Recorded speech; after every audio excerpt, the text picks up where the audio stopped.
Hello my friends, this is Sakshi है और आप देख रहे हैं साइंस ऑफ 24/7 चैनल। तो जैसा कि मैंने आपको बताया था कि आज मैं साइंस पेडागोगी के कुछ इम्पॉर्टेंट क्वेश्चंस आप लोगों के लिए लेकर आई हूँ। तो चलिए स्टार्ट करते हैं। पहला क्वेश्चन है आपका कि प्रायोजना विधि निम्नांकित में से किसकी विचारधारा पर आधारित है?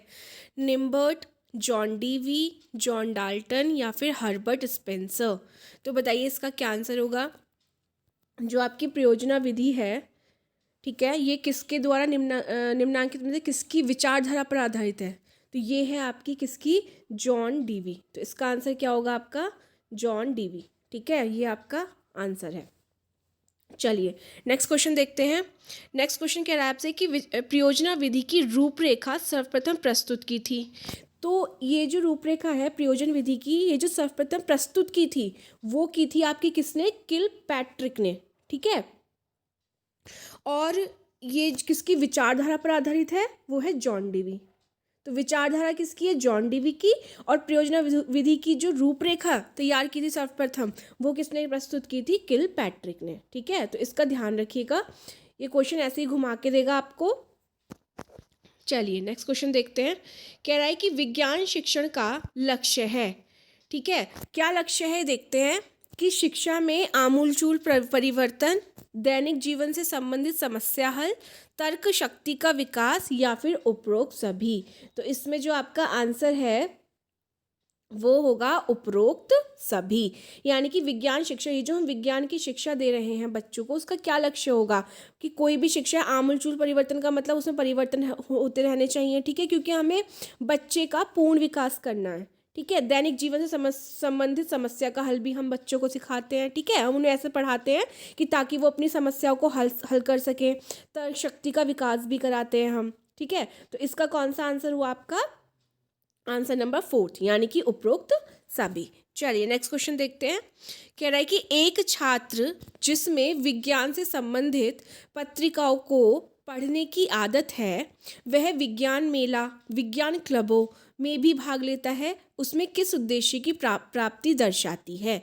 तो बताइए बच्चा क्यों करेगा? जब बच्चा अपने मनमर्जी से काम कर रहा है, वो विज्ञान से संबंधित पत्रिकाओं को उसको पढ़ने की आदत भी है, वो विज्ञान मेलों में भी जाता है, ठीक है, क्लबों में भी जाता है विज्ञान से रिलेटेड, तो ऐसा क्यों करेगा वो? ऑब्वियस सी बात है, वो ऐसा क्यों करेगा? क्योंकि उसकी उसमें अभिरुचि है, उसकी उसमें अपनी रुचि है। ठीक है, तो इसका आंसर कौन सा हो गया आपका? सेकेंड वाला, अभिरुचि। उसमें खुद की रुचि है, इसलिए वो क्या करता है? सब चीज़ों को अटेंड करता है और पढ़ता भी है। चलिए नेक्स्ट क्वेश्चन देखते हैं।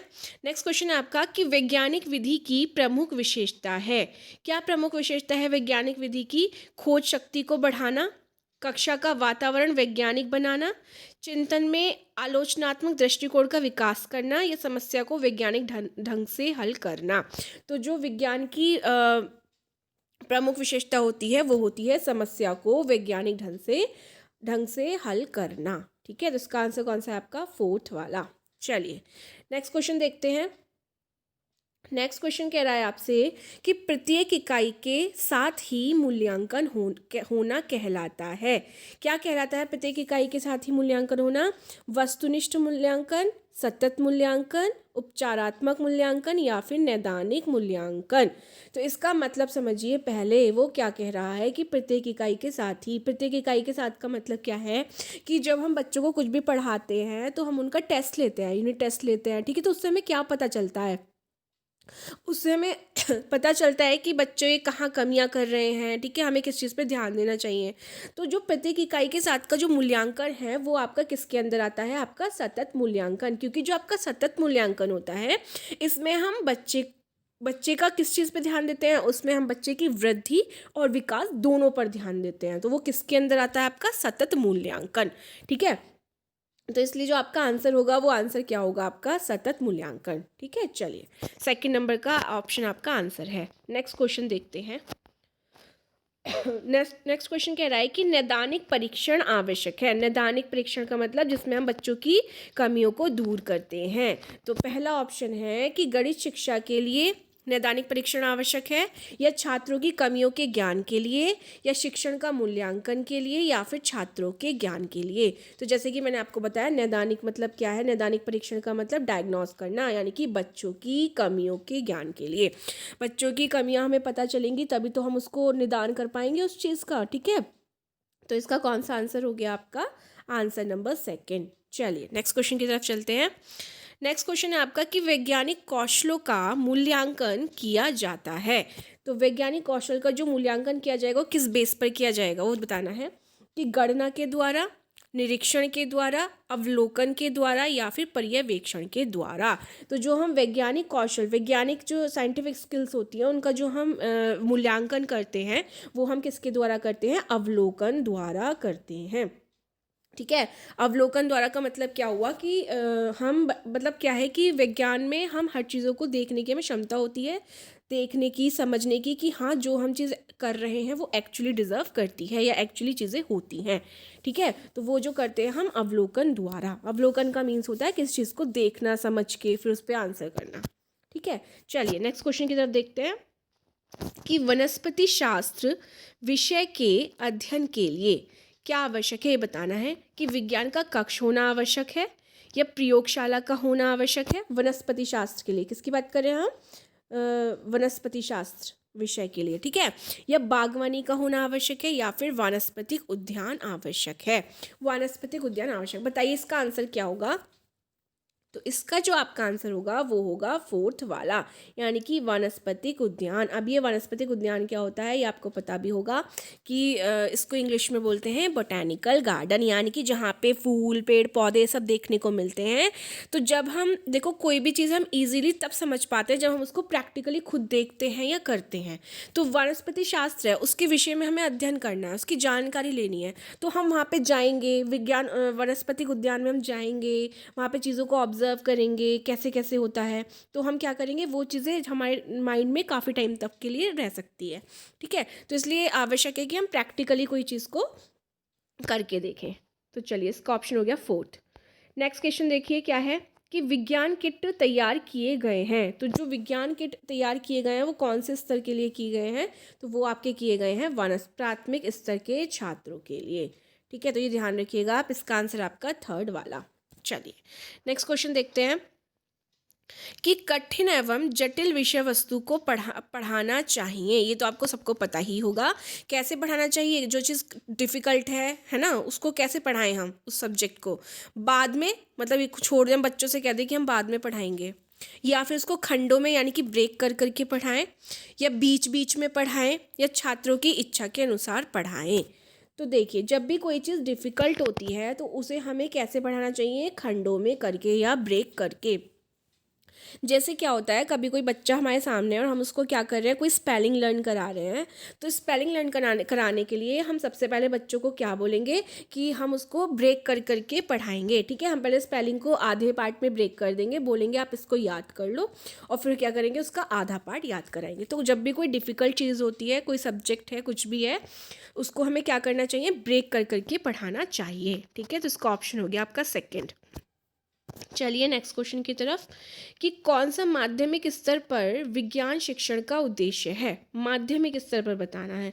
ठीक है, तो कह रहा है पहला प्रयोग संबंधी कुशलता पैदा करना, बिल्कुल ठीक है। दूसरा क्या कह रहा है, अन्वेषणात्मक एवं रचनात्मक शक्तियों को पनपने के उचित अवसर प्रदान करना, बिल्कुल हमें अवसर प्रदान करने चाहिए बच्चों को हर तरीके के। ठीक है, खोज कर करके, अन्वेषणात्मक मतलब बच्चा खुद करके सीखे, है ना, लर्निंग बाय डूइंग। ठीक है, विज्ञान के ज्ञान के विशेष पक्षों में प्रवीणता अर्जित करना, बिल्कुल ठीक है, या उपरोक्त सभी। तो इसका जो आंसर होगा आपका वो कौन सा होगा? उपरोक्त सभी। ये सभी गुण किस में होने चाहिए? आपके शिक्षा में। ठीक है, फोर्थ इसका ऑप्शन है। चलिए नेक्स्ट क्वेश्चन की तरफ देखते हैं। नेक्स्ट क्वेश्चन क्या कह रहा है आपसे कि विज्ञान शिक्षक में गुण होना चाहिए। तो विज्ञान शिक्षक में कैसा गुण होना चाहिए आपका? विषय का पूर्ण ज्ञाता, हाँ सही बात है भाई, विषय का भी नॉलेज होनी चाहिए उसको। नवीन सामग्री संपर्क, बिल्कुल सही बात है, नई नई चीज़ें वो बच्चों के सामने लेके आए। पथ प्रदर्शन की क्षमता बिल्कुल होनी चाहिए। तो इसका भी ऑप्शन क्या हो गया आपका? उपरोक्त सभी। ठीक है, ये सब गुण शिक्षक में होने चाहिए। चलिए नेक्स्ट क्वेश्चन देखते हैं। मूल्यांकन की विशेषता है, यानी कि मूल्यांकन की क्या विशेषता होनी चाहिए? उद्देश्य प्राप्ति का ज्ञान कराता है, बिल्कुल सही बात है है ना।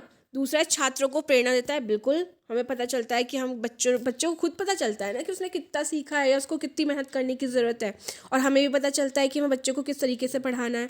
फिर निदान का पूर्व यंत्र है, बिल्कुल सही बात है, या फिर सभी। तो इसका ऑप्शन भी क्या है आपका, सभी, यानी कि इसका ऑप्शन है आपका फोर्थ वाला। ठीक है, चलिए नेक्स्ट क्वेश्चन की तरफ देखते हैं। निबंधात्मक परीक्षा प्रणाली में होता है, क्या होता है, पुस्तकीय और अव्यवहारिक ज्ञान, ठीक है, सीमित प्रतिनिधित्व, हाँ, चारित्रिक गुणों की उपेक्षा, बिल्कुल, और उपरोक्त सभी। तो इसका आंसर भी क्या होगा आपका, उपरोक्त सभी। भाई निबंधात्मक जो परीक्षा प्रणाली होती है वो एक सीमित ही तो होती है। भाई हमने एक टॉपिक दे दिया और बच्चों को केवल उसके बारे में बता दिया, या बच्चों ने याद कर लिया, ठीक है। तो हमें ये सब नहीं कराना होता, हमें तो क्या कराना है, बच्चों को उसका संपूर्ण विकास कराना है ताकि वो खुद भी सोचे। चलिए नेक्स्ट क्वेश्चन की तरफ चलते हैं कि अच्छे प्रश्न पत्र में प्रश्न पूछने चाहिए। तो कोई भी अच्छा प्रश्न पत्र हम जब रेडी करते हैं बच्चे के लिए, तो उसमें क्या क्या चीज़ें, क्या क्या क्वालिटी हमें रखनी चाहिए। तो हमें सब, इसका आंसर आपको सबको पता है क्या है, फोर्थ वाला, यानी कि इसमें ऑप्शनल क्वेश्चन भी होने चाहिए, वेरी शॉर्ट भी होने चाहिए, वेरी शॉर्ट भी होने चाहिए, और फिर आपके लॉन्ग भी होने चाहिए। यही एक अच्छे प्रश्न पत्र का पैटर्न होना चाहिए, ठीक है। तो इसका आपका आंसर है फोर्थ। चलिए नेक्स्ट क्वेश्चन देखते हैं कि विद्यार्थी विज्ञान में चित्र बनाना सीखे हैं या नहीं, इसका पता लगाने के लिए बनाए गए प्रश्न निम्नलिखित उद्देश्य से संबंधित होंगे।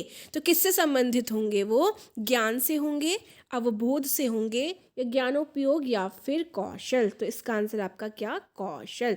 देखो कौशल क्या होती है, स्किल होती है, और हम जब कोई ड्राइंग करते हैं या कुछ भी ऐसी पेंटिंग करते हैं तो उसमें हमारी स्किल्स ही तो चेक होती है। तो वो कह रहा है विद्यार्थियों ने चित्र बनाने सीखे हैं, बना रहा है, नहीं बना रहा है, कैसे सीख रहा है, अच्छा सीख रहा है, बेकार सीख रहा है, तो वो किस चीज़ पे डिपेंड कर रहा है, वो उसके कौशल पे, स्किल पे डिपेंड कर रहा है, ठीक है। तो इसका जो आपका आंसर है वो है आपका फोर्थ आंसर। चलिए नेक्स्ट क्वेश्चन की तरफ चलते हैं। नेक्स्ट क्वेश्चन आपसे कह रहा है कि अच्छे प्रश्न पत्र में गुण होना चाहिए। तो अच्छे प्रश्न पत्र में कैसे गुण होने चाहिए, वैधता, बिल्कुल वैलिडिटी होनी चाहिए, उसकी वैधता होनी चाहिए, कुछ विश्वसनीयता भी उसके अंदर होनी चाहिए, और वस्तुनिष्ठता भी, यानी कि जो इसका आंसर होगा वो कैसा होगा, फोर्थ वाला। ये तो इजी क्वेश्चन था। चलिए नेक्स्ट क्वेश्चन देखिए कि वस्तुनिष्ठ परीक्षा का दोष है, क्या दोष होता है, जो हम ऑप्शनल पेपर कराते हैं बच्चों के साथ, उसमें क्या दोष होता है। तो उसमें लिखा है पहला कि अनुमान लगाने की प्रवृत्ति को जन्म मिलता है, ठीक है, बिल्कुल बच्चे तुक्का भी लगा देते हैं, ठीक है। वस्तुनिष्ठ परीक्षक पत्रक के निर्माण में अधिक समय तथा श्रम लगता है, ठीक है। मौलिक चिंतन, अभिव्यक्ति क्षमता तथा कल्पना शक्ति को जांच नहीं हो पाती, बिल्कुल सही बात है। तो यानी कि तीनों गुण किसके दोष हैं, ये एक वस्तुनिष्ठ परीक्षा का दोष है, क्योंकि उसमें बच्चा ना क्रिएटिव नहीं होता, तो इनोवेटिव नहीं होता। उसमें क्या करता है बच्चा, कहीं कहीं मतलब देखेगा आंसर उसके सामने चार होते हैं, वो लगा देगा फटाफट से, ठीक है, वो बहुत ज़्यादा अपने माइंड पर जोर नहीं दे पाता। तो इसलिए क्या है, इसके कुछ दोष बताए गए हैं, ठीक है। तीनों ही इसके आंसर है कि उपरोक्त सभी इसका आंसर हो गया। चलिए नेक्स्ट क्वेश्चन की तरफ चलते हैं। नेक्स्ट क्वेश्चन आपसे कह रहा है कि किस शिक्षण विधि का आविष्कारक किलपैट्रिक है। ये हमने अभी पहले भी किया है, कौन सा है, प्रयोजन विधि, ठीक है। चलिए नेक्स्ट क्वेश्चन की तरफ देखते हैं। किस शिक्षण विधि का आविष्कारक आर्मस्ट्रॉन्ग हैं, बता दीजिए, ये तो बता ही देंगे, तो बहुत ईजी है। तो आर्मस्ट्रॉन्ग, ये पूछा भी जाता है बहुत बार। तो इसकी जो खोज की थी वो की थी अन्वेषण या खोज विधि है, ठीक है, इसकी अन्वेषण। चलिए फोर्थ ऑप्शन। चलिए नेक्स्ट क्वेश्चन देखते हैं। किस विधि के अंतर्गत किसी इकाई को सूक्ष्म खंडों में विभक्त कर शिक्षण कराया जाता है। बहुत इंपॉर्टेंट क्वेश्चन है, बहुत ध्यान से देखिए। वो कह रहा है कि हमने किसी इकाई को सूक्ष्म खंडों में, मतलब जो हम बच्चों को कुछ पढ़ाते हैं तो हम क्या कर रहे हैं, उसको इजी करने के लिए ब्रेक कर रहे हैं, ठीक है, ब्रेक कर करके पढ़ा रहे हैं। तो ये किस विधि के अंतर्गत आता है, तो ये आपका आता है विश्लेषण विधि के अंदर, ध्यान रखिएगा, ठीक है। और इन्हीं खंडों को जब हम जोड़ के पढ़ाएंगे तो वो होता है आपका संश्लेषण विधि, ठीक है। जैसे हम कोई टॉपिक पढ़ा रहे हैं बच्चों को, तो हम क्या कर रहे हैं, उसके बारे में आधा आधा ब्रेक कर करके चीज़ों को पढ़ा रहे हैं। तो जब हम ब्रेक कर करके पढ़ा रहे हैं तो हो गया विश्लेषण विधि, ठीक है। और जो चीज़ें ब्रेक करी उनको जोड़ के एक साथ बता रहे हैं बच्चों को, तो वो होता है आपका संश्लेषण विधि, ठीक है। तो इसका आंसर आपका कौन सा हो गया, विश्लेषण विधि, फोर्थ ऑप्शन, ठीक है। तो ध्यान रखिएगा। पूछा जाता है क्वेश्चन बहुत, और बच्चे बहुत ज़्यादा कंफ्यूज होते हैं। बस दो चीज़ें ध्यान रख लो, ब्रेक करके पढ़ा रहे हैं तो विश्लेषण कर रहे हैं, और जब ब्रेक करी हुई चीज़ों को जोड़ के पढ़ा रहे हैं तो फिर हम क्या कर रहे हैं, उसका एनालाइज कर रहे हैं, यानी कि संश्लेषण कर रहे हैं। ठीक है, चलिए नेक्स्ट क्वेश्चन देखते हैं कि उच्च प्राथमिक स्तर पर विज्ञान शिक्षण का उद्देश्य होना चाहिए। ठीक है, उच्च प्राथमिक स्तर पर क्या होना चाहिए, चलो तो देखते हैं क्या उद्देश्य होना चाहिए। ज्ञान प्राप्ति एवं तर्कपूर्ण चिंतन से बिल्कुल, निर्णय लेने की क्षमता का विकास भी बिल्कुल, या उपयोग दोनों। तो बिल्कुल सही बात है, दोनों। क्या हो गया इसका आंसर, थर्ड वाला। भाई उच्च प्राथमिक स्तर जो होता है आपका 6 to 8, ठीक है, ये उससे आगे 6 to 8, उसमें क्या करते हैं हम, बच्चे को उसमें ज्ञान की प्राप्ति भी होती है, उसमें तर्कपूर्ण चिंतन भी करता है, ठीक है, उसमें निर्णय लेने की समझ भी हो जाती है ना। तो ये सब किस पे होता है, उच्च प्राथमिक स्तर पर ही तो होता है। तो इसलिए इसका आंसर क्या हो गया आपका, थर्ड ऑप्शन। ठीक है, चलिए नेक्स्ट क्वेश्चन देखते हैं। प्राथमिक स्तर पर बालकों को किस विधि की जानकारी देनी चाहिए। ठीक है, तो प्राथमिक स्तर पर हमें क्या करना चाहिए, बच्चों को वैज्ञानिक विधि की भी जानकारी देनी चाहिए और निगमनात्मक की भी, यानी कि उपयुक्त दोनों। तो इसका आंसर जो हो गया आपका कौन सा हो गया, थर्ड ऑप्शन। ठीक है, चलिए नेक्स्ट क्वेश्चन देखते हैं। ये तो आपको पता ही होगा, ओवरहेड प्रोजेक्टर में प्रयुक्त किया जाता है। ठीक है, तो इसमें आपको पता ही क्या होता है, इसमें ट्रांसपेरेंसी, यानी कि एक ट्रांसपेरेंट शीट आती है। ठीक है, उसमें हम क्या करते हैं, मार्कर से उस पर लिखते हैं, और फिर हम उस ओवरहेड प्रोजेक्टर के नीचे उसको लगा देते हैं ट्रांसपेरेंट शीट को, और वो क्या करती है, हमारे बोर्ड पर हमें एज इट इज़ दिख जाती है। ठीक है, तो हम कैसे यूज़ करते हैं ओवरहेड प्रोजेक्टर में, हम ट्रांसपेरेंसी का यूज़ करते हैं, ट्रांसपेरेंट शीट का हम यूज़ करते हैं। ठीक है, चलिए नेक्स्ट क्वेश्चन देखते हैं। किस विधि में प्रत्येक छात्र अपनी सीखने की गति के अनुसार सीख सकता है। ये थोड़ा सा डिफिकल्ट क्वेश्चन है, थोड़ा आपको लैंग्वेज समझनी पड़ेगी। वो कह रहा है किस विधि में प्रत्येक छात्र अपनी सीखने की गति के अनुसार सीख सकता है। मतलब उसको पता होना चाहिए कि वो कितना कैपेबल है किसी चीज़ को करने के लिए, किस चीज़ को कितनी जल्दी सीख सकता है। तो ये जो आपका आता है, ये आपका नियोजित अनुदेश के अंदर आता है। इसका मतलब है आपका प्लान्ड इंस्ट्रक्शंस। ठीक है, तो इसमें क्या होता है कि जब हमें पता है कि बच्चे को कितना आता है या वो कितना कर सकता है, हम उसको उसी फील्ड में, हमें पता है बच्चा इस फील्ड में अच्छा है, तो हम क्या करेंगे, बच्चे को उस फील्ड में लगाएंगे। ठीक है, तो उसको हम एक प्लान्ड इंस्ट्रक्शन देंगे। तो ये थोड़ा सा आपको ध्यान रखना पड़ेगा। ठीक है, चलिए नेक्स्ट क्वेश्चन की तरफ चलते हैं।